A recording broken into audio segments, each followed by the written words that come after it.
Today we're gonna fix this toaster. I got it yesterday for free and the previous owner told me that it's broken. But as I can see, it's just a loose connection or something like this. So this should be an easy fix. In theory, you just need to remove the cover so that you have access to the switch and just clean it up and that's it. But this toaster was a bit tricky. First of all, you need to unscrew these 4 screws. And in my case, this was a bit tricky because these are special screws and I don't have such a screwdriver, so I needed to think a bit out of the box. The magnet inside was always pulling back the screw bit, so it was not enough long to reach the screw. Therefore, I filled it up with some paper and I just left a little gap so I can attach it to the screw bit.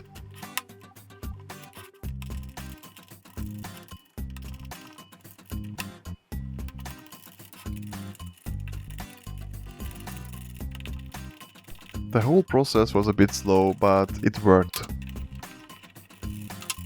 And yes, of course, it must be a stripped screw somewhere, cause otherwise it will be too easy. So, it's time for some spanking.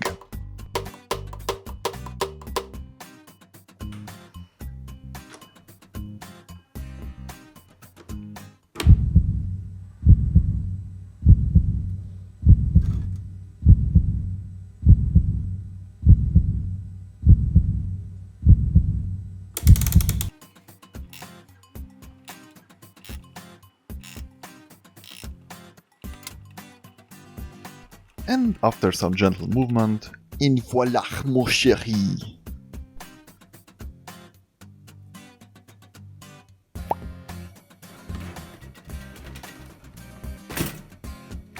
now the only thing holding the cover is this button or lever, so we just need to remove it and that's it. Normally this comes out just by pulling, but this toaster is, as I said, tricky, and it was integrated as sort of safety mechanism which keeps the button in place, and I thought I need just pull it down and it will pop out, but no, you can't push that little thingy down. Therefore it was a bit tricky to remove it and I played around a while. I also thought I would just break it at some point, but then I was like, nah, it will be cool to have the toaster in one piece, so I continued to try it and try it and try it, and Jesus, it took so long, but at the end, I was managed to take it off.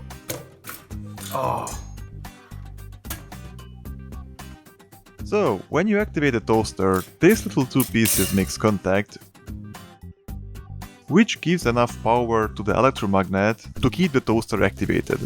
Now, the problem rises when, due to the constant sparks, these little 2 pieces became corroded and it prevents the electricity to flow from one end to another, so you just need to clean them up and that's it.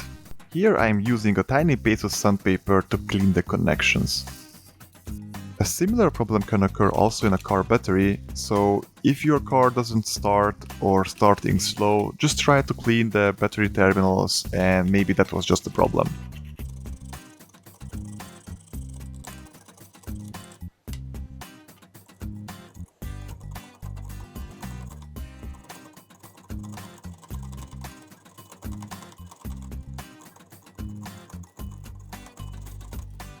Now, let's test this bad boy.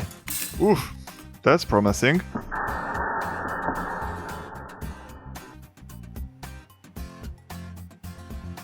And another. I redone the test 2 more times off screen and there were no sparks, so I decided to put the whole thing back together.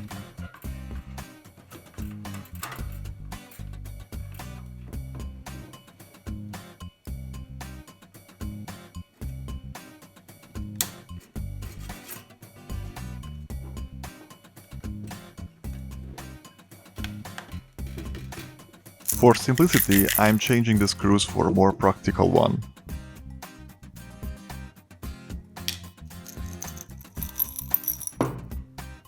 Just to need to find the right ones. And as I told you last time, I like to use an X pattern when I'm tightening up screws.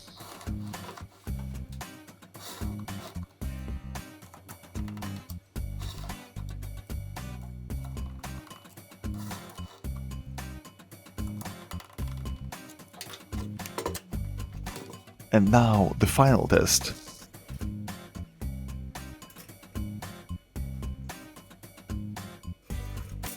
Five minutes later.